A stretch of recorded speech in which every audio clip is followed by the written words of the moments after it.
to be with Kalyanamitta in this fabulous place. So, first thing is always gratitude, isn't it? To the OBS for making this possible, all the hard work that they do. And of course to the Galilee Center, which is still functioning. Was it last year we thought that would be the last retreat? So this is like 25 years we've been doing retreats. So I know all the paintings here. So the first order of business is to don't worry, be happy. That's the most important thing. But we need a structure that we all agree upon because we want to practice in silence, and we want to be able to be excuse me. We want to be able to be in a community, but also solitary. And the community helps us to work together, practice together. That's very, very helpful. But if we need to talk with each other and we need to kind of go into who I am and what I do and that, I think most of us don't really want to do that. So the silence is very, very helpful. Not that talking is wrong. So to respect that, to respect the privacy of each individual is a compassionate thing. But to do silence and compassion rather than in some kind of fearful, oops, here comes Viradhammo, I better stop talking. That kind of fearful, the police are coming way. So just to realize that if you engage with someone else, maybe they don't really want to talk, they want to be silent. So allow your own silence to be there.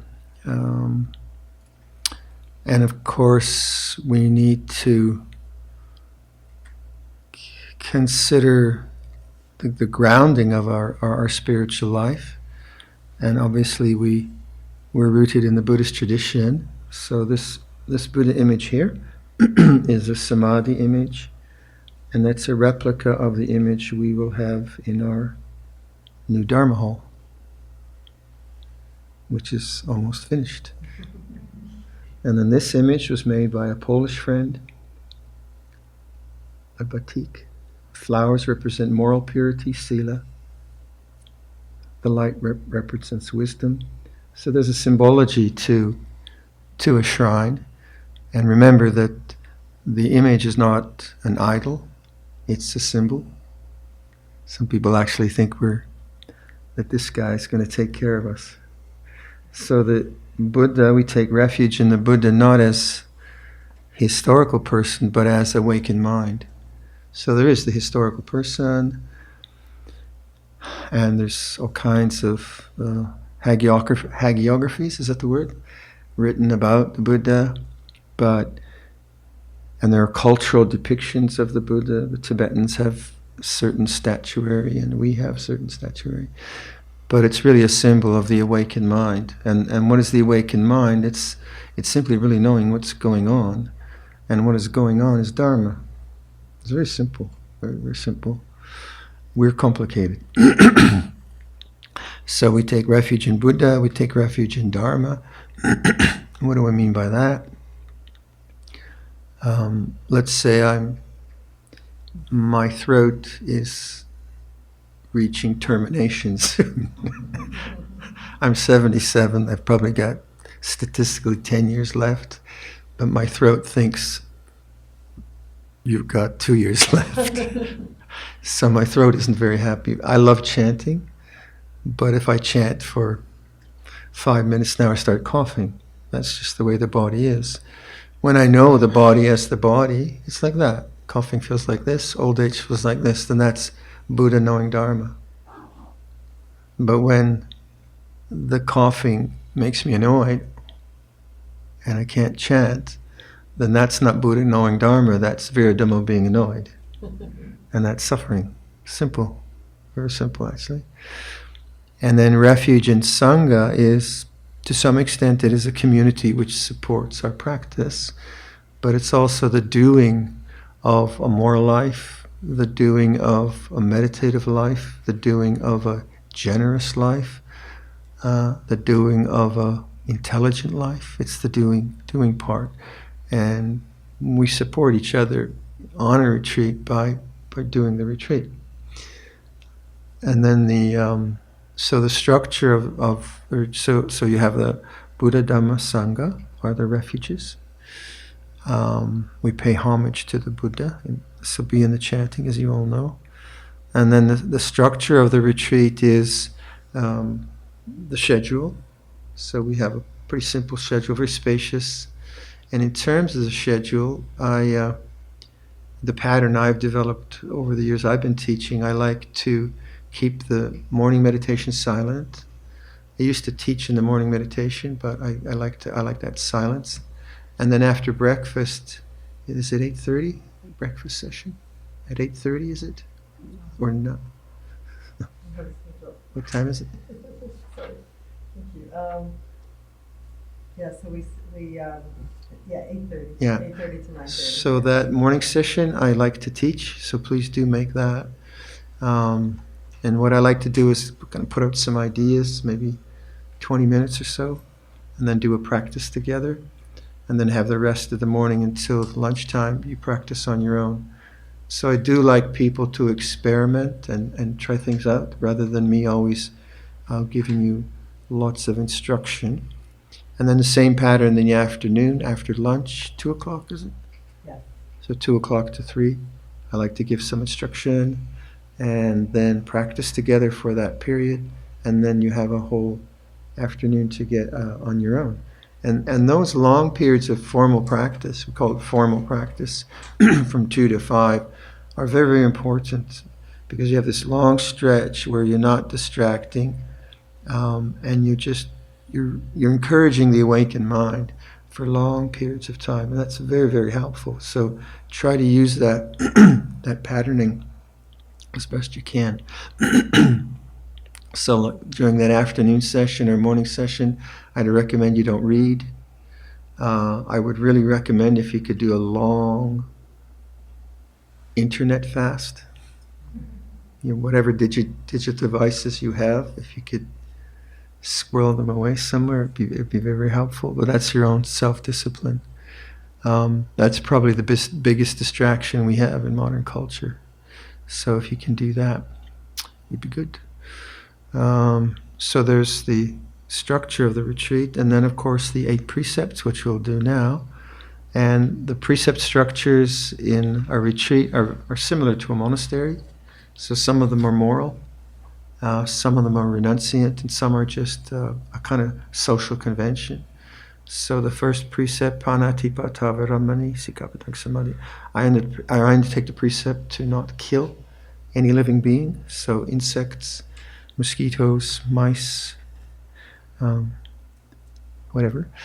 Adinadana, I undertake the precept to, the way it's worded is to not take that which is not given.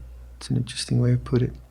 So, like the kitchen is not ours to go into and take what we want. The food is put out for us. We receive that food with gratitude, hopefully. And then if there's not enough, we wait till the next day. Why not? Then brahmacharya viramani is the precept on celibacy.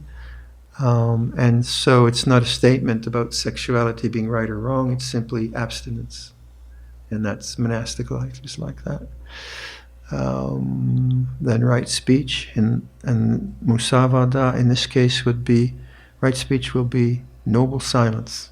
And by noble, we mean intelligent silence. So if there's something needs to be said, say it. You don't have to kind of walk around whispering in secret out of fear or something like that. But really look at if you are, like if a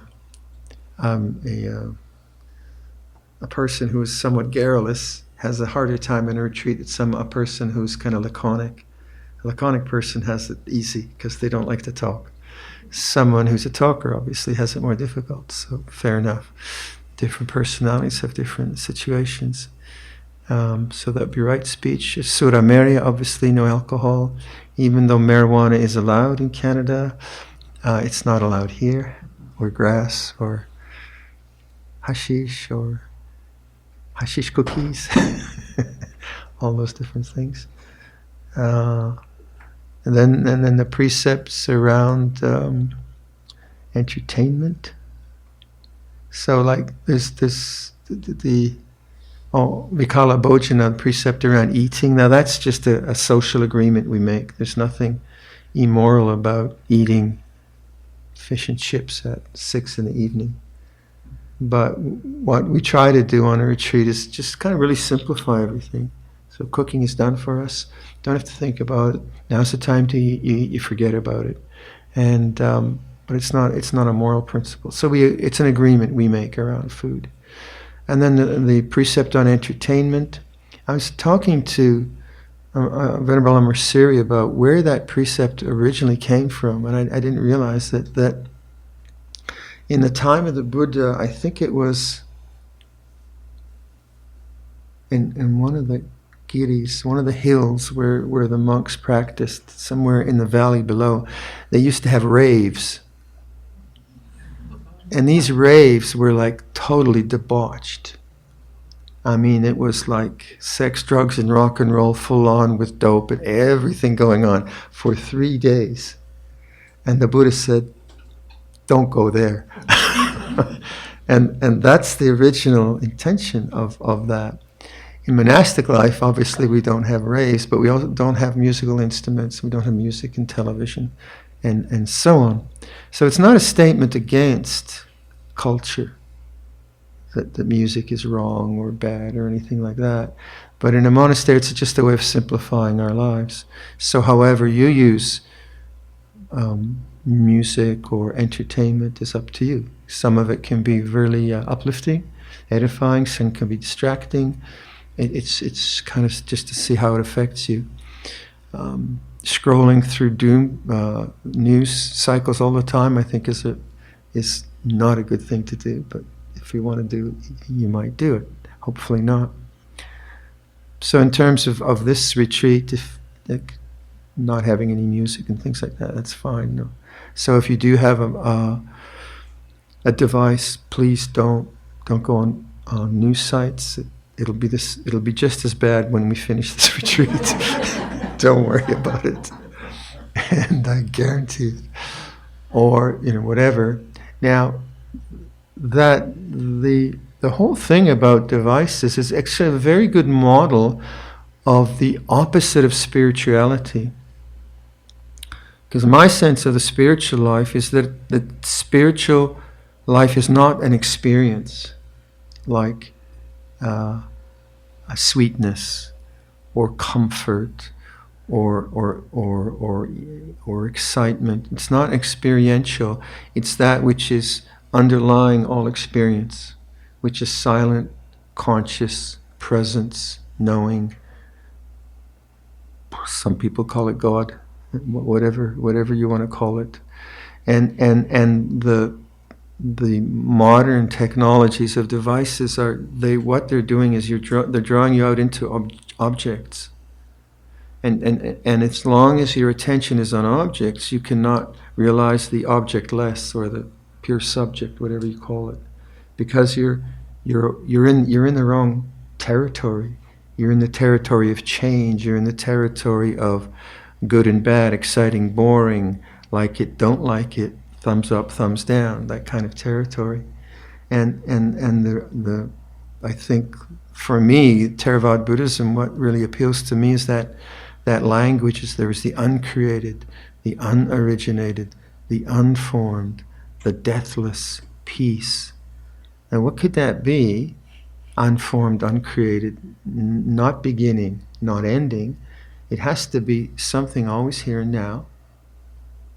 It has to be not tomorrow, because tomorrow would be something that's born and dies.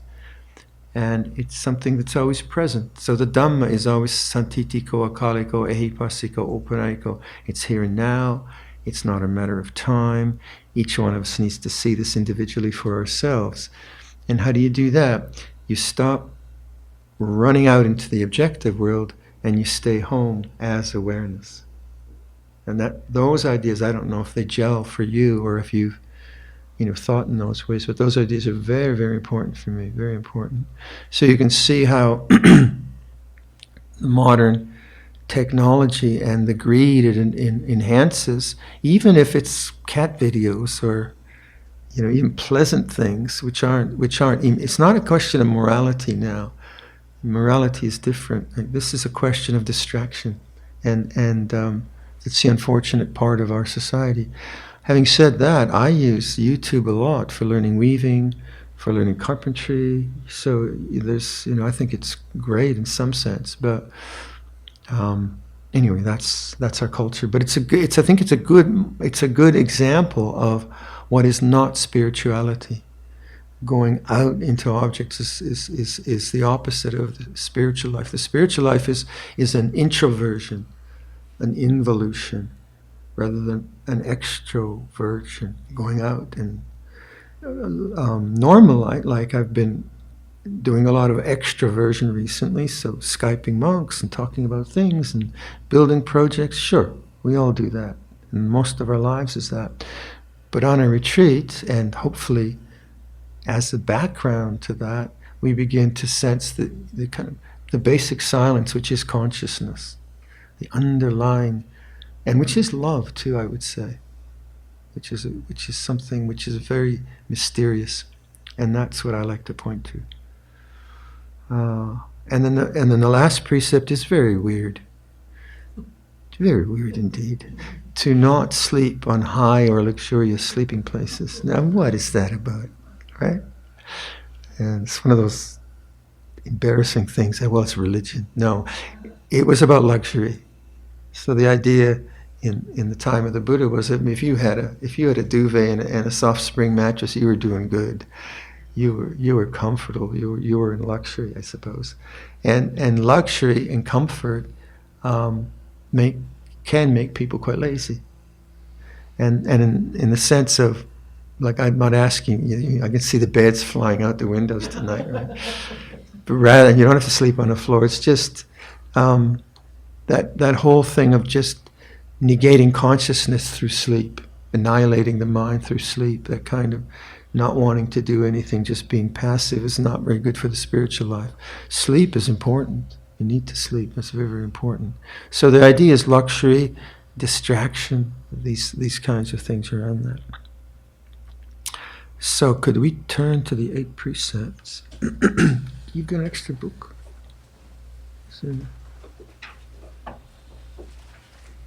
Is there an extra book around? You got one? Thank you. So this is anyone got the page? How much? 134. 134. 8 precepts, yeah? Well, do you also want the 3 refuges? Yes, Yeah, yes, number yes, yes. 131. Yes, the whole kit and caboodle. So, 131. How are we doing? Yeah, get some more lights on, yep. Everyone got enough light? Yep. So, how about we could start? Are you there, Brian? Chow? 131? You got it? Yeah?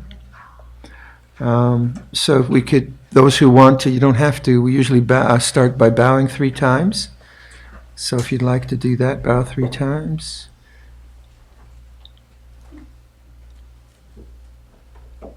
And then just follow me line by line, because you probably don't know the Pali. So this is the way that a group would request from a monk or a nun. So, Mayang Bante, Tisaranena, Saha, Atta, Silani, Yajama. Dutiyampi Mayang Bante, Tisaranena Saha, Atta Silani Yajama. Tatiyampi mayang bante tisaranena saha atasilani yajama. So jump the page to 133. So for those of you unfamiliar, I will chant Namo Tassa 3 times. And then when I'm finished, you will chant as a group Namo Tassa 3 times. Namo Tassa Bhagavato Arahato Samma Sambuddhassa. Namo Tassa Bhagavato Arahato Samma Sambuddhassa. Namo Tassa Bhagavato Arahato Samma Sambuddhassa. Namo tassa bhagavato arahato samma sambuddhassa.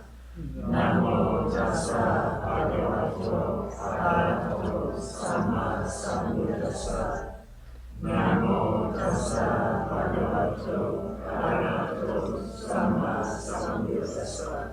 So homage to the Buddha. Now the 3 refuges, line by line. So Buddhang Saranang Gacchami.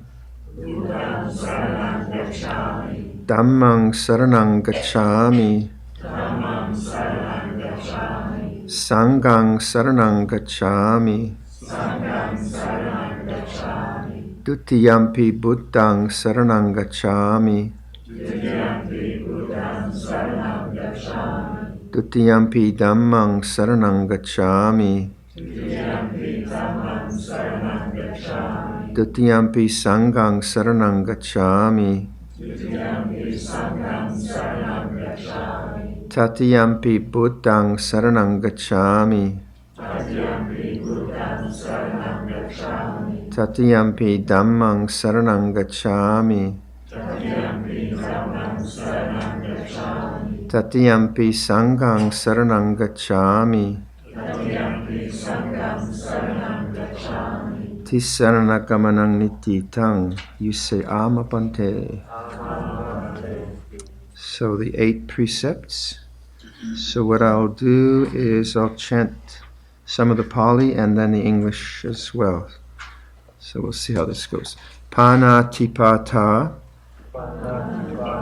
Veramani Sikkhapadang Samatiyami.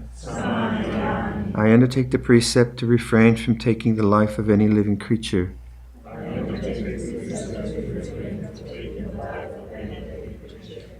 Adinadana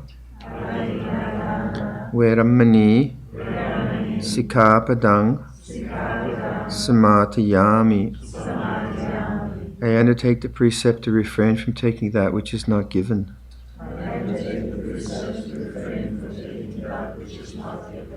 Abrahmacharya Veramani Sikkhapadang Samatiyami. I undertake the precept to refrain from any intentional sexual activity.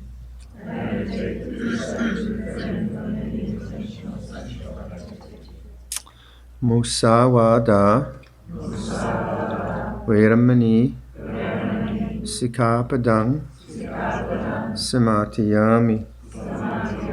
I undertake the precept to refrain from lying. Surameraya Maja Pamadatana Veramani Sikkhapadang Samatiyami. I undertake the precept to refrain from consuming intoxicating drink and drugs which lead to carelessness.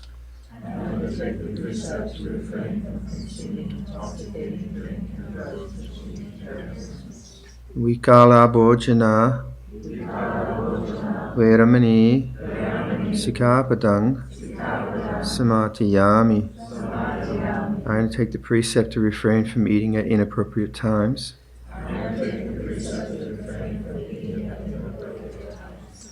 Nachagita Vadita Visukadasana Malaganda Virepana Dharana Mandana Vipusanatana.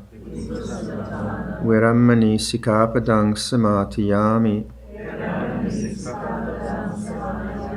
I undertake the precept to refrain from entertainment, beautification, and adornment.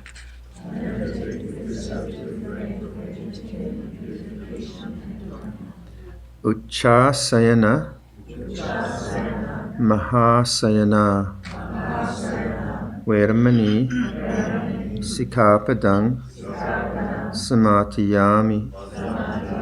I undertake the precept to refrain from lying on our high or luxurious sleeping place.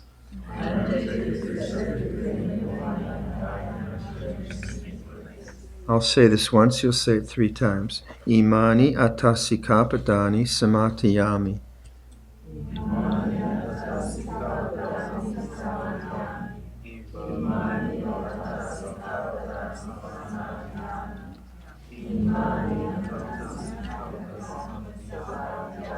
Imani atasikapadani silena sukatingyanti silena boga sampata silena niputingyanti tasama silang visotaye.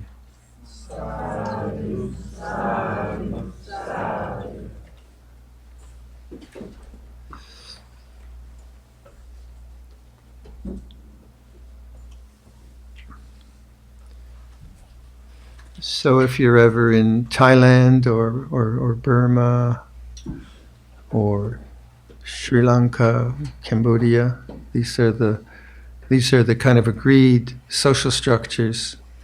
We take the 5 precepts when we leave the retreat, but they're quite beautiful, and I think people will keep reinforcing the goodness of these ideas and the goodness of these intentions by reciting this again and again and again.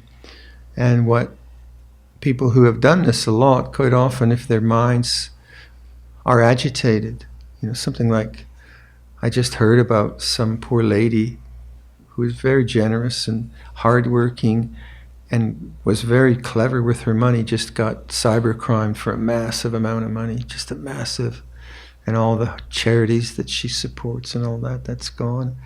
And you imagine what that does to her mind. Really, really sad. So the mind goes berserk. What do?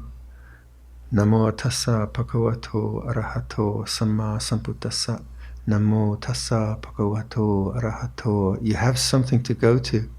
You have a kind of go-to place, which is not the intellect, because the intellect can't figure out what was all that about. And I think that is prayer or dohas, and that most traditions have some kind of a linguistic structure that you turn to that you've done again and again and again. I found sometimes I'm asked to be with folk who are in palliative care, and I think the last friend I went in, I think the night before she died. And she was enough a part of the monastery, so she knew our chanting quite well. And she was in a lot of pain. But as soon as I went in there, and I just started to chant, me and myself and Arnprior, we just did our chanting, which we always do. All of a sudden, you could see her calm down. It was lovely to see, because she had a background in her spiritual life which wasn't just intellectual. It had a kind of devotional structure to it. And this is what the chanting can do. But it's not necessary, but it's a very beautiful part of Buddhism in Asia. Buddhism in the West, especially Theravada Buddhism, was started by Protestants. Sorry. The translations were really dry and really intellectual, and when you go to Asia, you see the richness of devotion that exudes from these people, the way they express devotion and generosity. You can see the dryness of the texts. It kind of doesn't get it. Text can be okay. Anyway, that's the way I've grown up. I've grown up with a lot of ritual, and I'm really, really grateful for that. What else? Any other stuff that I've forgotten, or just maybe some suggestions? How do I keep this guy from falling over? Is my sound okay for online? The readings are good. Yep. Okay, all No right. one's complaining. Okay, there you go. So this the shrine room then is a space of silent sitting. So if you want to do yoga, don't do it here. If you want to do yoga nidra, if you want to do lying down meditation, I would suggest not doing it here. Do it in your room. I'll talk about that later. Yes, try to really. I mean, the whole place is sacred. All of life is sacred, but make this the place. You're really careful how you come in here. And if you have a sense of the tradition, the way we do it in the monastery, when we come to our seats, we bow 3 times, and bowing is not necessary, but it is very again, if you do it and you bring heart to it, it's very powerful. Like I know sometimes Luang Samedo would say, the monastery would be very, very confused. I don't know what to do. I'm going to give it to the Buddha and bow 100 times. You have something to do, which is devotional and that. So the tradition from my monasteries is when you go into the shrine room, stop, you look at the shrine, stop your mind. Stop the thinking mind. Come to silence. Bow 3 times. Sit down. And then when you leave the shrine room, stop. Look at the Buddha. So you keep coming to the awakened mind, because when you look at something and you stop, you're awake. You're present. Right? So you do that. And here you don't have the space, but we're trained when we come into our huts or our cabins or our rooms, we all have a shrine. And the first thing we come, rather than, doing something, we have a mat and we bow 3 times. And if the monks come in and meet me in my room, I have about 20 shrines in my room. I'm just given so many Buddhas. It's amazing. But there's a main shrine, and that Buddha was given to me by Luang Samedo at Saranath. I treasure that. But the monks will come into my room. They'll bow to the shrine first, and they'll bow to me 3 times. When they leave, they'll bow to me 3 times, and they'll bow to the shrine. And you imagine what that does in a human relationship. You could say it's obsequious, but it's not. It's done with devotion. It sets up a kind of a respect in the way we're communicating. So I grew up in a kind of bowing tradition. But again, you don't have to do it if you don't want to. Then in the tradition of bowing at the end of at the end of this evening, it's traditional for whoever wants to among the congregation to bow to the teacher before I leave. So we would bow to the shrine and do the Arahang chanting. And then I would turn to you, and if anyone wants to bow, they could bow to me, and then I would scoot away. And then in the morning, we'd also chant the preliminary homage. We'd sit quietly for the hour, and then we'd finish by chanting the Arahant, and I would turn again. So we bow to the teacher morning and evening, and you can do it more, but Amrit is just always bowing at me. He's just so devotional. He's from India. He's just got this beautiful devotional heart. It's just lovely. I've learned so much from him. Anyway, so that's the tradition. Not necessary to do it. If you feel uncomfortable with all that, that's what you look at. You look at the feeling of judgment or discomfort, or I don't want to do this. So you're kind of an anthropologist. It's fine, right? But just just know how your mind responds to this room, to what's going on. You don't have to do anything, you don't have to be anything, but you try to be aware of how it affects you. You feel inspired, you feel bored, you want to leave the 2nd day, you don't want to leave the 9th day. Whatever it is, you just keep watching. So the idea of a retreat is surrender. You surrender the facility to do what you want and you surrender to a form or a structure that we all agree upon, which is moral and good, and you just watch what happens to the mind in that structure and format. And that's the freedom of the retreat. It's not the freedom to do what you want, although you could. I mean, you can leave or you can have a hamburger. I'm not going to argue with you. But you have this freedom now just to observe. If you want to meditate in the morning, good, come. If you don't want to meditate in the morning, too bad, come. If you want to meditate in the evening, come. If you don't want to meditate in the evening, come. If you want to sit for half an hour and we're sitting for 45 minutes, then sit for 45 minutes. How else could it work, right? How else could it work? It could never work. Well, that's not 22 minutes. I'm out of here. You get no strength from that. You get no strength from that. So it's not about liking. It's not about liking, because liking is such a shallow thing, isn't it? Or really, and it's not like having a good meditation either. Don't get deluded by that one, because awareness is neither good nor bad. Judgment, pleasure, sure. You have a really cool meditation, you feel like, wow, man, I'm really moving, and you feel confident.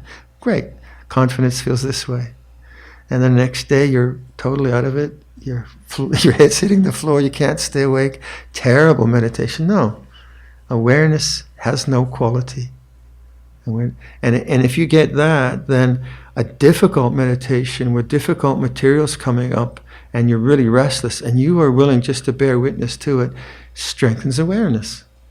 Strengthens awareness, and you'd be amazed at how much peace that can bring, even though the experience is not peaceful per se. So I would suggest just see what happens. If you want to meditate, meditate. If you don't want to meditate, meditate. If your meditation makes you peaceful, then accept it. If your meditation doesn't make you peaceful, then accept it. Very simple mantras.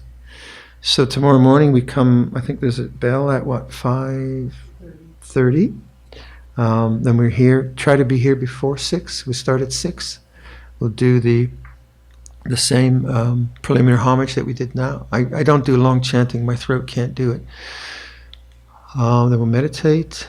So right when you get up in the morning, where's your mind at? Right from the get-go. What are you thinking? What's the mood of the mind? Right from the start. Because the mood of the mind creates the ego. So if you had some complex situation on Thursday, you had a board meeting, or you had a discussion with someone which was very heated, that's going to come up in your dreams, and it's going to come up in the morning, right away. This is an object. This is not me, not mine. It's a mood of the mind. Become objective to the movements of consciousness. Because when you come out of deep sleep, you're in a very good state. Deep sleep is a kind of samadhi, isn't it? So when you're waking up, or the dream states, the whole sense of self gets born, doesn't it? It gets structured. Thought structures who you are. Now, if you're very attentive in right when you get up, and you see, well, actually that mood is just thinking, that's an object, and you establish witnessing consciousness, you've done yourself a great service. If, however, you wake up and you're late and you're rushing around and you're brushing your teeth and you're kind of tripping over the cushion and you land here, it's going to be a longer morning meditation. So, everything is meditation, right? Everything is mindfulness, and just get really good. I would say, get really good at waking up. Really good at waking up, awakening to the way things are. You find it's very, very important. If you can't fall asleep, like if you get up at 3 o'clock, 4 o'clock, you want to 3:30, don't toss and turn. Because that's restlessness, and that's a kind of aversion. Get on your back and go into Sarvasana, corpse posture, and just let the body be what it is, and observe the desire to sleep. Observe the desire to sleep, and just lie there. The body will be rested. Observe what happens when you can't sleep. You're getting something that you don't want, Now, if you toss and turn, that heedlessness creates restlessness, creates aversion. But actually, if you can just learn, oh, not being able to sleep feels like this. No, it just feels like this. You can really get a deep sense of meditation. But if you're programmed to think I need a certain number of hours of sleep, and you start to worry, well, that's what you create in the mind. So just trust. And if you need to sleep in the afternoon, you sleep in the afternoon. And many people sleep during meditation anyway. That's okay too. But really, because a lot of people struggle with that, especially as you get older, the different sleep patterns. Don't worry about it. See if you can develop yoga nidra. Sleep, lying meditation. It is such a good posture, I tell you. It is such a good posture to learn. So I think that's 2 minutes over. Shall we finish with maybe the sharing of, what should we do? Let's have a look.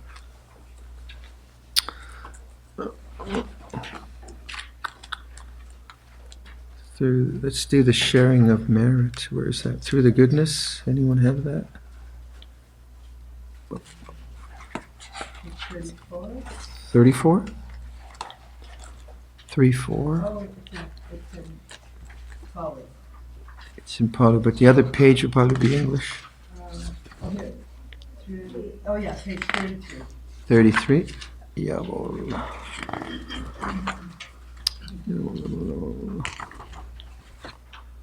Through the goodness, okay? So just for those of you who are unfamiliar with our chanting books, in theory, the diacritical triangles above the syllable, above the vowels, are a rising tone or a falling tone, but usually we just go for it. Anyway, let's try that. and if I start coughing, please keep going. Through the goodness that arises from my practice, may my spiritual teachers and guides of great virtue, my mother, my father, and my relatives, the sun and the moon, and all virtuous leaders of the world, may the highest gods and evil forces, celestial beings, guardian spirits of the earth, and the Lord of death, may those who are friendly, indifferent, or hostile, may all beings receive the blessings of my life. May they soon attain the threefold bliss and realize the deathless. Through the goodness that arises from my practice, and through this act of sharing, may all desires attachments quickly cease, and all harmful until I realize Nirvana.